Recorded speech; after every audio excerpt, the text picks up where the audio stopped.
Vanoggend gaan ons met mekaar gesels oor vryheid, jou geregtigheid. Want vryheid en die geregtigheid is dieselfde begrip. Die een is dalk net moeiliker as wat die ander, dit klink net moeiliker as wat die ander een is, maar dit gaan oor jou vryheid, die vryheid wat jy in Christus het, die vryheid wat jy voor God het. En ons verstaan hierdie goed partykeer verkeerd. En as ons dit verkeerd verstaan, beïnvloed dit ons hele lewe. Nou, ek het net nou vir iemand gesê, ons moet dalk ons gordels vasmaak vanoggend, want ons gaan reguit met mekaar praat oor die goeders. Dat ons die goed verstaan en dit kan uitsorteer in ons lewe, want dit is so belangrik. Nou, ek wil begin as fotum net vanoggend, wil ek vir ons 'n baie belangrike gedeelte lees, en dit is daardie gedeelte wat Paulus skryf in Romeine 8 van vers 33 af. En hy praat hier met kinders van God, hy praat hier met mense wat tot bekering gekom het. So as jy vanoggend sê, ek glo in die Here Jesus Christus, hy is my verlosser, dan praat hy vanoggend met jou. En hy sê, wie kan die uitverkorenes van God aankla? God self spreek hulle vry. Wie kan ons veroordeel? Christus Jesus het gesterf, maar meer as dit. Hy is uit die dood opgewek en hy sit aan die regterhand van God. Hy pleit vir ons. Wie kan ons van die liefde van Christus skei? Lyding of benoudheid of vervolging, honger of naaktheid, gevaar of swaard? Daar staan immers geskrywe, dit is oor u dat die dood ons dag vir dag bedreig, dat ons soos slagskape behandel word. Maar in al hierdie dinge is ons meer as oorwinnaars deur hom wat vir ons liefhet. Hiervan is ek oortuig. Geen dood of lewe of engele of magte of teenswoordige of toekomstige dinge of kragte of hoogte of diepte of enige iets anders in die skepping kan ons van die liefde van God skei nie. Die liefde wat daar is in Christus Jesus, ons Here. Niks kan ons van sy liefde skei nie. Niks wat jy doen, kan jou van die liefde van God skei nie. Hoor dit vanoggend. Laat dit by jou inslag vind. En met hierdie woorde groet ek jou in die naam van die Vader, wat die almagtige Skepper is. Ek groet jou in die naam van Jesus Christus, wat vir jou gesterf het, wat opgewek is uit die dood, en wat aan die regterhand van die Vader sit. En ek groet jou in die naam van die Heilige Gees, wat vanoggend ook hier gaan werk. Amen. Ek het vir Louisa gevra om vanoggend vir ons 'n spesiale, om vir ons te bid en hierdie diens aan die Here op te dra, en sommer net wat die Here op haar hart gedruk het, om vanoggend vir ons net stil te word. Dankie. Kom ons sluit die oë. Here God, almagtige Vader, dankie vir die ongelooflike voorreg wat ons het om vanoggend hier saam te wees as 'n geestelike familie in u teenwoordigheid. Here, ek bid vir almal hier teenwoordig dat u elke hart sal voorberei en ontvanklik sal maak vir Heilige Gees. Heilige Gees, ek nooi u uit om regtig met elkeen te kom werk vanoggend en te kom aanraak, net soos u kan. Here, ek bid ook vir Tommy Jean, dat u hom kragtig sal gebruik en dat Heilige Gees deur hom sal praat en dat hy gehoorsaam sal wees en ons ore oop sal wees en ons harte oop sal wees vir u werking. Here, ek bid ook vir Pinkster wat op pad is. Ja, Here, dat u ons elkeen sal opgewonde maak en honger maak om te kom om te ontvang van u.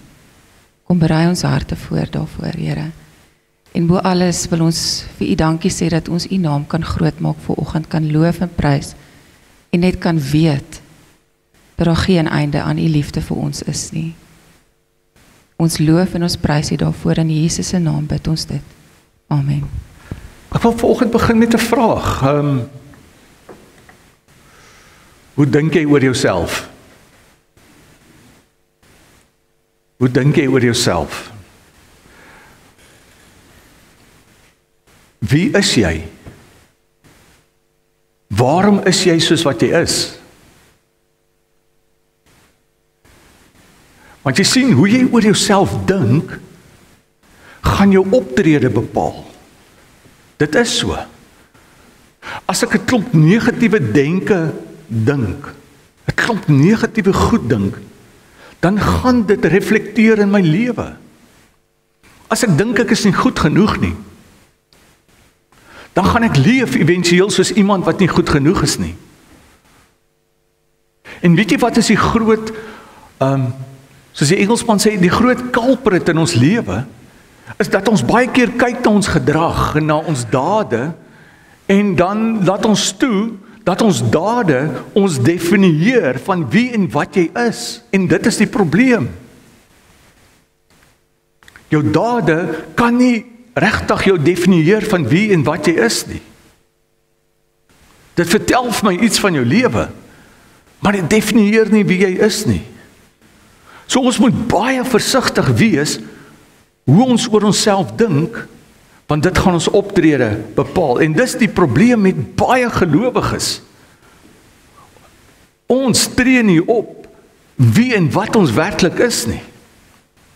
Ons laat ons mislei deur ander mense, ons laat ons mislei deur geloofsinstellings baie keer, ons laat ons lei deur ons eie denke, ons laat ons mislei deur Satan. En is hierdie klomp stemme wat in ons inwerk, en dan gaan ons deur die lewe en ons weet nie regtig wie ons is nie. En as jy nie weet wie jy is nie, kan jy nie effektief optree nie. Onthou julle so 'n paar weke terug, ek dink is 2 weke terug, of 3, 4 weke terug, het ons daarby stil gestaan. In die Johannes Evangelie kom Jesus spesifiek, en Johannes skryf dit baie mooi, wanneer Jesus kom sê, met sy wandeling op die aarde, kom sê hy vir ons baie duidelik, hy kom sê die volgende woorde, wie in my glo, het die lewe. Hoor dit mooi. Wie in my glo, het die lewe. En wat beteken dit wanneer hy sê jy het die lewe? Dan sê hy vir jou baie duidelik dat as jy die lewe het, het jy 'n nuwe lewe kom kry. So dit wil sê jou posisie voor God het verander. Jy is nie meer 'n sondaar nie. Jy kan nie meer geklassifiseer word as 'n sondaar nie. Jy word nou, as jy die nuwe lewe gekry het, word jy geklassifiseer as 'n kind van God, en dit is baie belangrik. So, dit beteken as ek nou in Jesus glo, dan verander my posisie by God. Van 'n veroordeelde verander dit na 'n kind van God toe. En ons gaan nou praat oor die ander goed.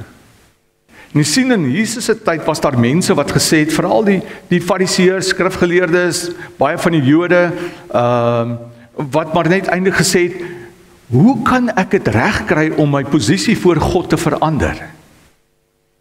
En hulle het gesê, deur 'n klomp goeders te doen, deur die wet na te kom, en hierdie wet nougeset na te kom. As ek hierdie wet nougeset nakom, dan gaan dit my posisie voor God verander. Van 'n veroordeelde gaan ek dan vry wees. Ek gaan geregverdig wees, is die ander woord daarvoor. En Jesus kom sê, in sy dag kom sê hy, hierdie wet, met al hierdie dinge wat ek doen, gaan nie my posisie voor God verander nie. Dit kan nie my posisie voor God verander nie. Want jy sukkel om hierdie wet 100% na te kom. Jou dade, jy sukkel met jou dade. En dis hoekom hy sê, glo in my. Hê 'n verhouding met my, en dit sal jou posisie gaan verander. Dit klink te goed om waar te wees, né? Maar dit is so. Glo in Jesus en jou posisie gaan verander. Jou stand voor God gaan verander. En ek wil jou vanoggend net gou deur die woord vat. En jy weet, as ek besig is met die goed, dan is daar maar altyd 'n klomp tekste. En jy moet altyd maar jou Bybel saambring, want ons werk met die woord, want die woord is ons swaard aan die einde van die dag. Ons moet met hierdie woord werk. Nou in Galasiërs kom praat Paulus spesifiek daaroor, Galasiërs 2. So as jy jou Bybel gebring het, maak gou oop daar. Galasiërs 2 vers 16. Hoor wat sê hy vir jou. Want Paulus skryf in die hele Galasiërsbrief, skryf hy eintlik oor hierdie twee strome wat by God probeer uitkom en ons posisie by God probeer verander, ons stand by God probeer verander.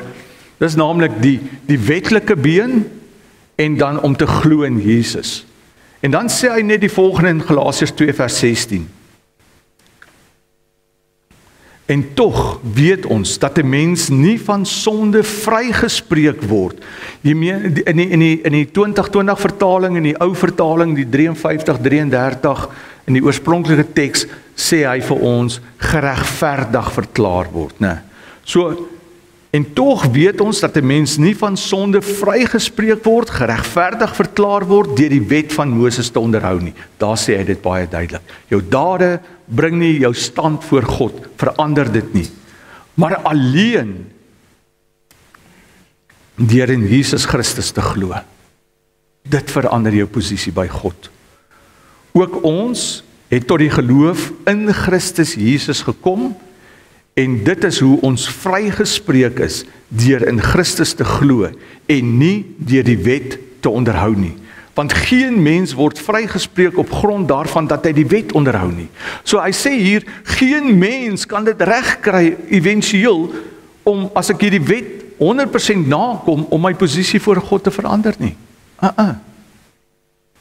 En dan sê hy in vers 21, Galasiërs 2:21, hy sê, ek verwerp nie die genade van God nie. As 'n mens vrygespreek kon word op grond daarvan dat hy die wet onderhou, sou dit immers beteken dat Christus verniet gesterf het. Hoekom het Christus dan na hierdie wêreld toe gekom, sê hy? En dan vat Paulus ons daarna Filippense 3 toe. So jy kan jou Bybel daar oopmaak in Filippense 3. Dan kom maak hy dit eintlik prakties. Hy sê, as daar iemand is wat hierdie wette kan onderhou, hy sê, dan is dit ek. Ek is waarskynlik die voorbeeldigste van almal gewees. Hy sê dit baie duidelik. Hy sê, in Filippense 3, daarvan vers 4 af, dan sê hy, tog sou ek ook op uiterlike dinge kon vertrou. As iemand meen dat hy op uiterlike dinge kan vertrou, uiterlike dinge van wie en wat ek is, om my posisie voor God te verander, dan sê hy, ek is die man. Hy sê, ek nog meer, vers 5, ek is op die 8ste dag besny, van geboorte Israeliet, uit die stam van Benjamin, 'n egte Hebreër. In wetsopvoeding was ek 'n Fariseer, in ywer 'n vervolger van die kerk, in onderhouding van die wet van Moses.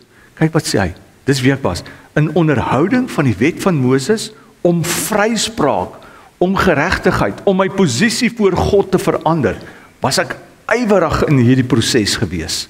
Hy sê, onberispelik. So ek het alles 100% nougeset probeer nakom, om my posisie voor God te verander, om daardie vryspraak by God te kry. En dan kom 'n ou soos Paulus, wat al hierdie goed 100% onberispelik daarin was, en hy kom sê, weet jy wat, nou, kyk ek ewe skielik anders dit daarna. En hy sê, kyk wat sê hy. Hy sê, dit was my 'n bate. My agtergrond, my opleiding, toerusting, al hierdie goed dat ek so onberispelik was my 'n bate, maar nou beskou ek dit as 'n las. Hy sê later in daai teks, ek beskou dit as verwerplik. Want hy sê, ek het iets nuuts ontdek. Ek het Christus ontdek. Ek het 'n ontmoeting met Christus gehad en ek glo in Christus. En dit het my vrygemaak. Om in Christus te glo het my vrygemaak. Hy sê, daarom verwerp ek hierdie. Menende, die verhouding met Christus het my posisie by God kom verander. Deur in Christus te glo. En dan sê hy in vers 9, vrygespreek, nie omdat ek die wet onderhou nie, maar omdat ek in Christus glo. En dis wat hy vir ons sê. En hy sê dit so mooi en daar in Romeine 5 vers 1, wanneer hy soontoe gaan en hy sê vir ons in Romeine 5 vers 1, wat gebeur omdat Jesus vir ons kom sterf het? Omdat hy eintlik in ons plek kom sterf het? Dan sê hy vir ons daar baie duidelik, dat daar nou, God het ons vrygespreek. Hoor dit? God het ons vrygespreek. Hy het ons geregverdig verklaar. Hy het daai posisie voor hom verander. Hoe? Deurdat ons glo. Daarom is daar nou vrede tussen ons en God, deur ons Here Jesus Christus. So God het ons kom vryspreek daarvan. Miskien gaan 'n gedeelte soos Efesiërs 2 vers 8 tot 10 dan vir jou baie meer sin maak. Daai baie bekende gedeelte wat vir jou sê, ek en jy is inderdaad uit genade gered. Nie deur hierdie wetsonderhouding nie. En as hy sê gered, dan sê hy eintlik jou posisie voor God het verander. Waar God jou voorheen wou veroordeel, is jy nou geregverdig verklaar, is jy vrygespreek. Hy sê uit genade uit. Deur geloof, omdat ek in Jesus Christus glo. Hierdie dinge kom nie uit jouself nie, maar dis 'n gawe van God. Dis God wat in jou lewe kom inwerk het. Dit kom nie deur jou eie verdienste nie. Onthou jy wat Paulus gesê het? Nie omdat ek al hierdie goed onberispelik nakom nie. En daarom het nie enige iemand rede om op homself trots te wees nie. As jy vanoggend sê jy's 'n kind van God, het jy nie rede om op jouself trots te wees om te sê ek het dit vermag nie.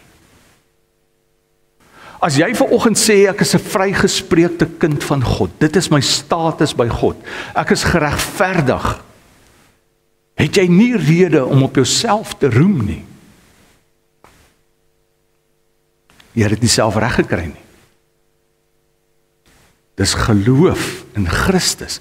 Dis Christus se kruisdood, dis Christus se opstanding wat dit vir jou moontlik gemaak het dat jou posisie kan verander. Dis hoekom Paulus vir ons sê, is so gevaarlik om te dink dat my dade my daar gaan uitbring. Is so gevaarlik om jou te laat definieer deur jou dade. Ons gaan nou 'n bietjie by die praktiese sy van hierdie goed uitkom. Want hy sê, omdat jou posisie verander het, sê in vers 10, God het ons gemaak wat ons nou is, in Christus Jesus. So, jy's 'n vrygespreekte, jy's geregverdig, hy het ons geskep om ons lewe dan te wy aan die goeie dade waarvoor hy ons bestem het. So, hy het vir ons 'n nuwe roeping oor ons lewe gegee. So, wat sê ons nou eintlik vandag vir mekaar? As jy vanoggend vir my sê, ek is 'n wedergebore kind van die Here, dan kan ek op grond van die woord verklaar dat jou posisie voor God verander het. Dat jy vanoggend kan bely en kan weet dat jy geregverdig is voor God, dat jy vrygespreek is. En die Here wil hê dat jy as vrygespreekte dan sal leef hier op aarde.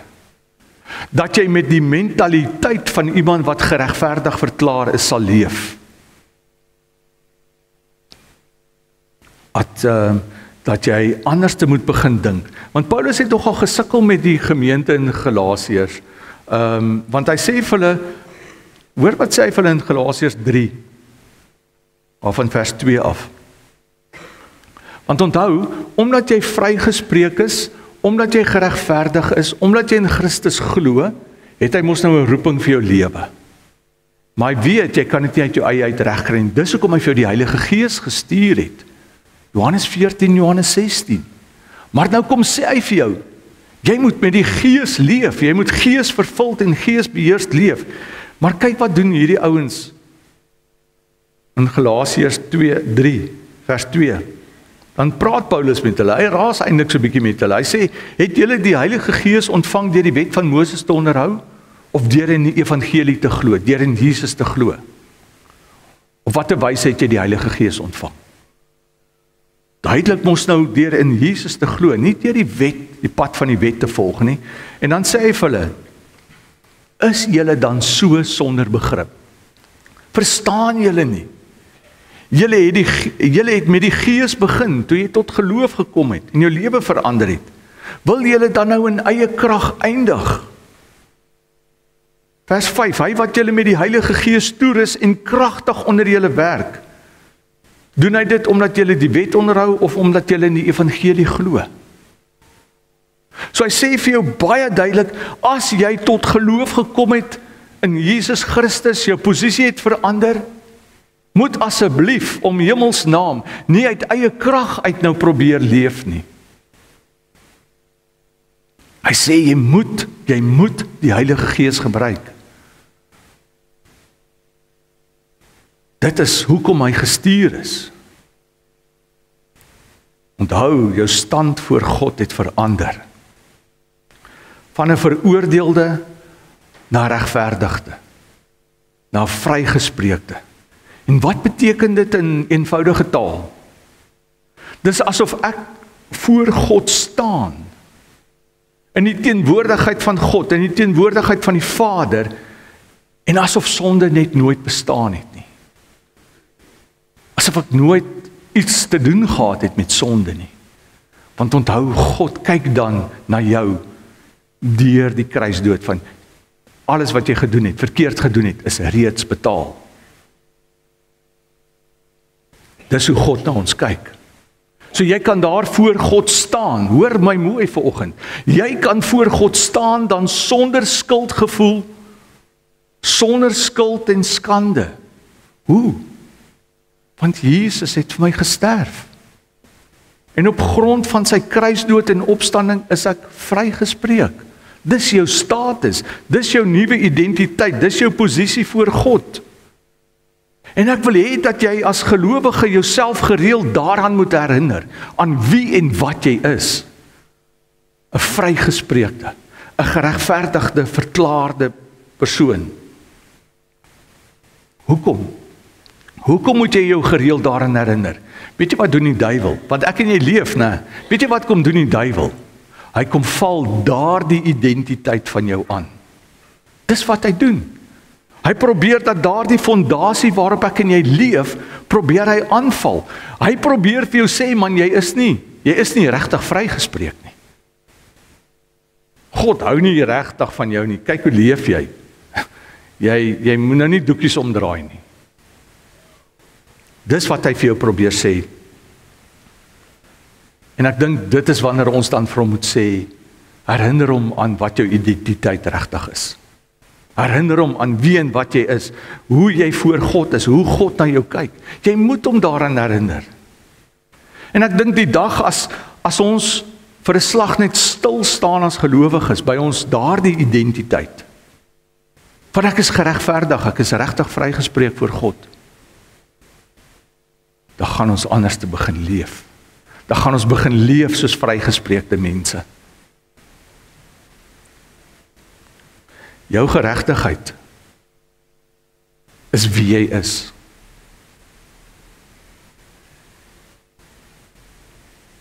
Moet asseblief nooit sê jy's 'n sondaar nie. Want dis nie wie jy is nie. Die woord kom sê vir jou, as jy tot bekering gekom het, is jy nie meer 'n sondaar nie. Jy's 'n kind van God. Jy's geregverdig. Jy's vrygespreek. Dis wie jou identiteit is. En jy moet dit leef. Die probleem is, ons gedrag hier op aarde, ons dink dat ons gedrag moet ons identiteit bepaal. So as ek droog maak, en ek maak foute, en ek doen sonde, dan sê ek vir myself, ek is net nie goed genoeg nie. Kyk wat het ek nou weer aangevang. En daarvan hou die duiwel, want dan kom smokkel hy met jou brein, en hy kom sê vir jou, ja, sien jy is nie goed genoeg nie. En jy sê nog, jy is 'n kind van God. Jy sê dan nou, jy gaan kerk toe. Waarom lees jy nog Bybel as jy so leef? En dis hoe hy met jou werk. Terwyl ek eintlik vandag vir jou sê, nee, begin eers by jou identiteit. Baie kerke, baie gelowiges sê, as jy eers reg doen, as jy eers die regte goeders doen en reg leef en eintlik onberispelik leef, dan is jy heilig. Dan is jy reg, dan kan ons 'n regmerkie agter jou naam sit. Daar's fout met daai teologie. Daar's fout met daai denkwyse. Want hoor wat sê Efesiërs vir jou. Efesiërs 1.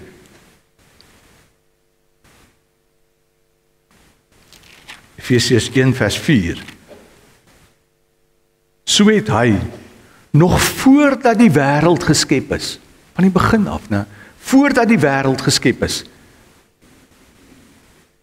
ons in Christus uitverkies om heilig en onberispelik te wees.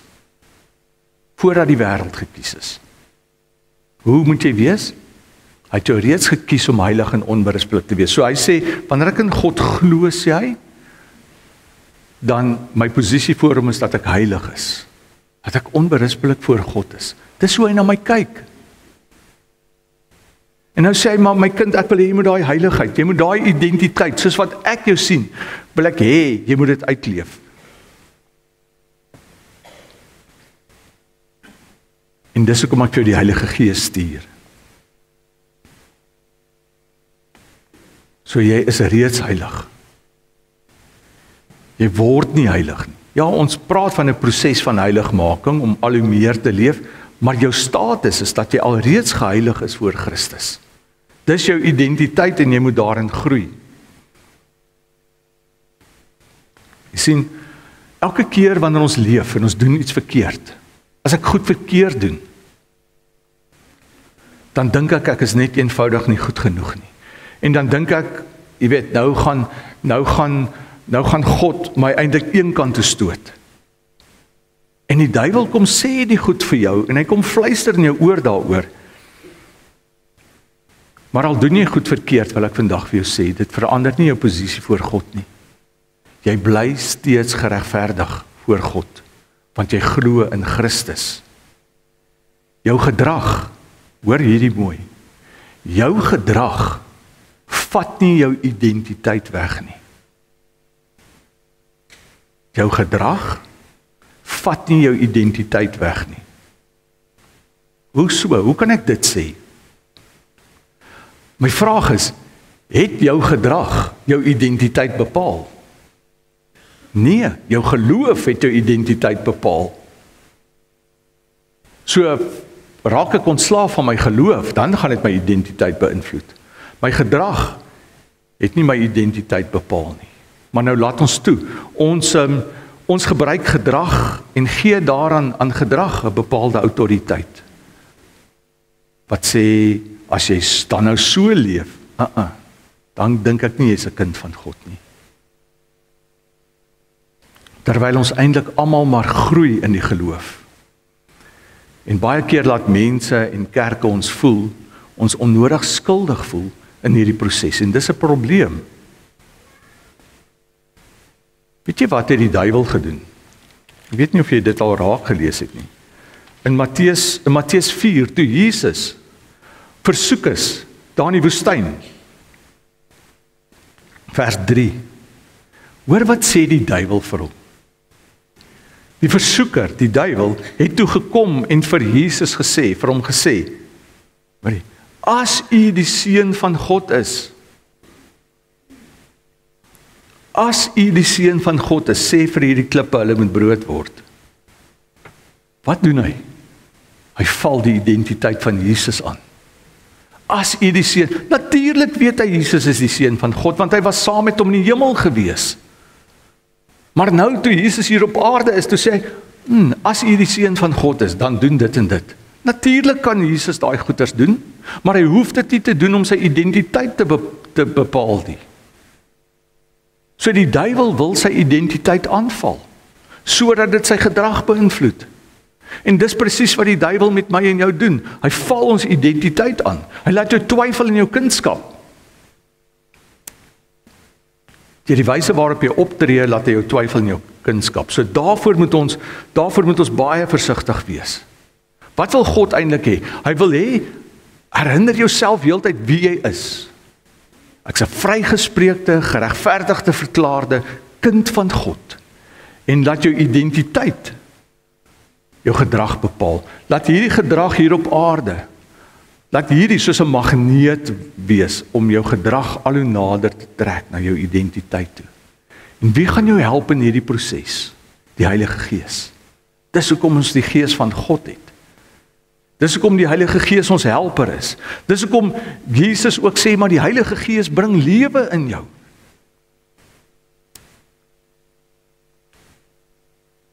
So as jy foute maak, en foute maak ons, dit vat nie jou identiteit weg nie. Vat nie jou status voor God weg nie. Herinner jou in hierdie week heeltyd aan wie jy is. Ek is 'n vrygespreekte, geregverdigde kind. En dit, as jy heeltyd daaraan herinner en daarin begin groei, dan gaan jy sien, dit gaan jou gedrag ook beïnvloed. En mag die Here ons daartoe help. En daarvoor het hy die Heilige Gees gegee. En ek is opgewonde oor Pinkster, wat gaan oor vuur en vlam, dat ons regtig waar hierdie pad, hier is die afskop eintlik, sodat ons verder kan gesels daaroor. Oor hoe gaan die Heilige Gees my en jou help om regtig hierdie identiteit uit te leef? Hoe help hy ons? Want ons weet nie altyd nie. Ons lees dat ons vervul met die Gees moet wees. Ons weet dat hy ons helper is, maar al hierdie goedjies moet ons reg verstaan, sodat ons die volheid van die Gees kan begin beleef.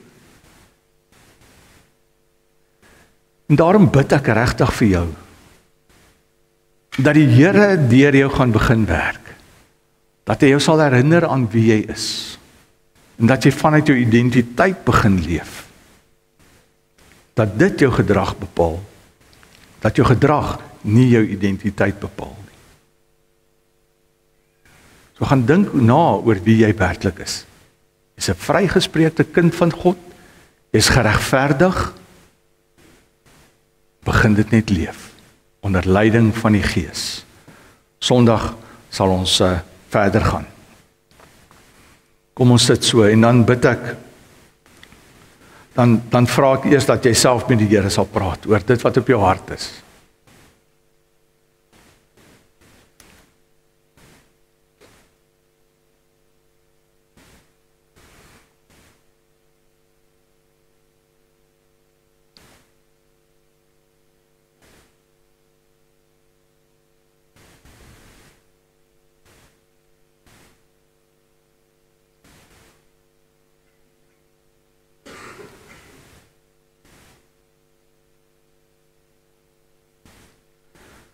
Hemel Vader, ons wil vanoggend net eers vir U dankie sê en alle eer aan U bring,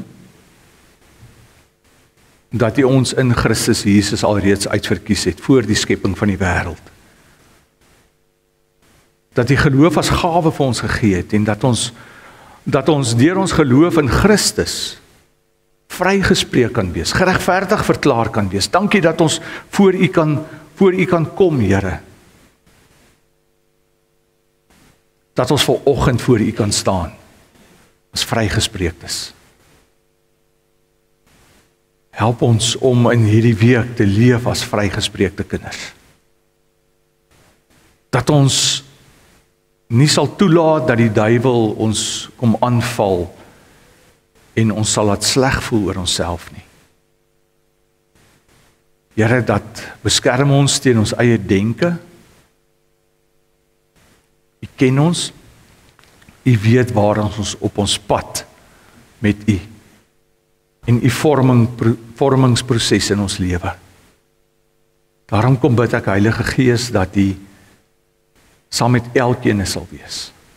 Dat U elkeen sal voorberei in hierdie lewe vir daardie ware ontmoeting met die Vader.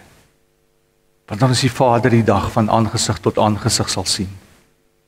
Heilige Gees, ons kom bid dat U ons in hierdie week lei, dat U ons vervul met U volheid.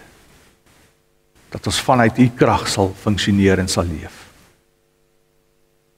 Ons bid vir die gemeente, dat U ons as gemeente sal begelei, dat ons werklik waar ligdraer sal wees, dat ons sal uitleef wie ons is in U. In Jesus naam bid ons dit. Amen.